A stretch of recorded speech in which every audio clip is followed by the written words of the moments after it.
classes, Primary Learning with Kusum. Today we will discussing question answer of chapter 8, The Cat and At Play. हम देखिए poem अच्छे से read out कर चुके हैं, कंप्लीट अंडरस्टैंड भी कर चुके हैं. फिर भी अगर कोई छोटा मोटा डाउट रहता है तो हम क्वेश्चन आंसर करते हैं, वो उससे क्लियर हो जाएगा. फिर आपको ये चैप्टर बहुत अच्छे से क्लियर हो जाएगा. क्योंकि गेम भी बहुत अच्छी थी. एनिमल्स के बारे में बताया गया था, जैसे हम लोग खेलते हैं वैसे ही इसमें एनिमल्स के बारे में बताया गया था. भाई हम सिर्फ इंसान ही नहीं खेलते, मतलब जानवर भी खेलते हैं बिना किसी की परवाह किए बिना. ओके, देखिए हम क्वेश्चन आंसर स्टार्ट करते हैं. Okay, first question is what name has been given to the kitten. यहाँ फर्स्ट क्वेश्चन में हमसे पूछा जा रहा है कैटन को क्या नाम दिया गया है.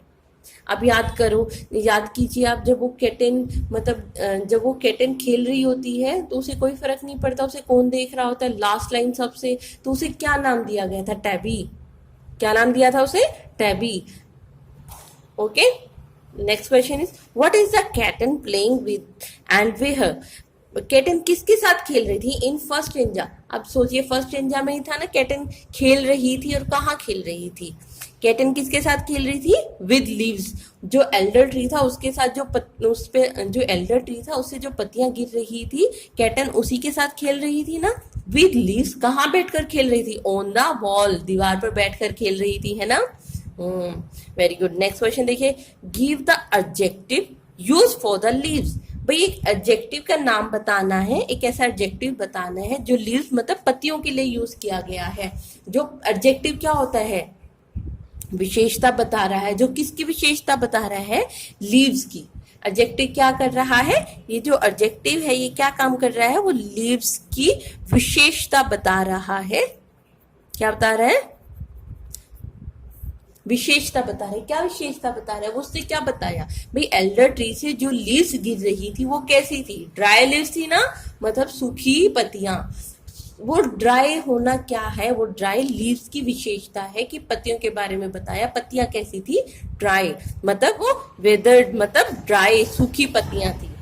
The phrase Elder tree means, यहाँ पर पूछा जा रहा है स्टेंजा में, फर्स्ट स्टेंजा में जो एल्डर ट्रीज बताया गया है उस एल्डर ट्री का मतलब क्या है? एल्डर ट्री मतलब बड़ा पेड़, पुराना पेड़, बहुत पुराना पेड़, मतलब ओल्ड ट्री, बहुत ही पुराना पेड़. ओके, नेक्स्ट क्वेश्चन देखिए, pick out the words which describe the different kind of movement of the cation.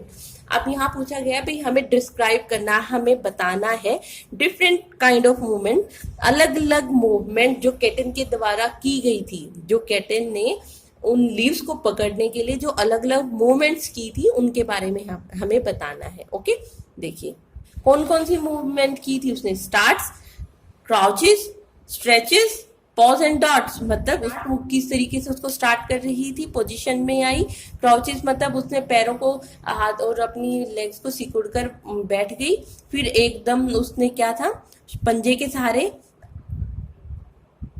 Sudden movement, एकदम जंप लगा दी, अपने शरीर को लंबा खींचते हुए एकदम जंप लगा दी. ओके, नेक्स्ट क्वेश्चन देखिए, how does a kitten play with the her prey. Prey क्या था यहाँ हमारे पास? शिकार, मतलब वो अपने शिकार के साथ कैसे खेल रही थी.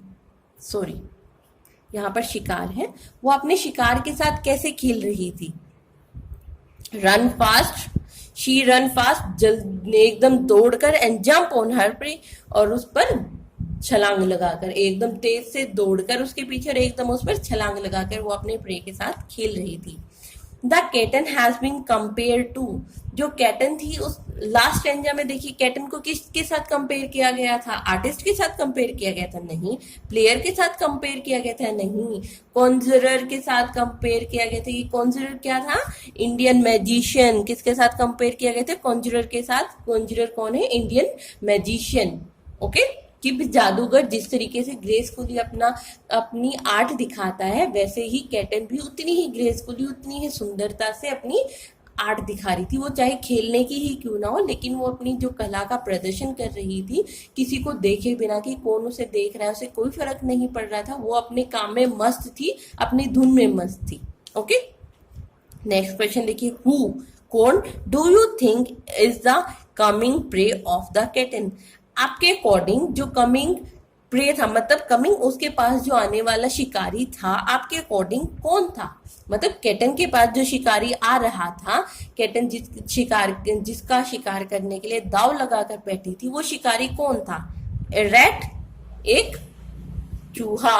कौन था? एक चूहा। आप बताइए, आप सोच के देखिए, बिल्ली सबसे ज्यादा किसका शिकार करती है? चूहे का करती है ना। मैं माउस एंड कैट हर टाइम लड़ते रहते, चूहे बिल्ली की लड़ाई, याद आया? वैसे ही उसका विक्टिम कौन था, उसका प्रे क्या था? ए रैट, एक चूहा। Okay, next question is, next है हमारे पास समरी। मतलब जो हमने पोएम की थी, ये हमारा थोड़ा सा ग्रामेटिकल पार्ट आती, यहाँ से थोड़ा ग्रामर का पार्ट आ जाता है, वोकैबुलरी। नेक्स्ट है, देखिए हमारी बुक में है ये, तो उसकी समरी, हमने जो भी पोएम करी है अभी तक उसकी summary. Okay, the young one of the cat was playing dash the dry leaves. जो कैट थी, कैटन थी, वो किसके साथ खेल रही थी? विद द ड्राई लीव्स, सूखी पत्तियों के साथ खेल रही थी। ऑन द वॉल, दीवार पर बैठकर वो सूखी पत्तियों के साथ खेल रही थी। The leaves were falling and the leaves were falling from an older tree.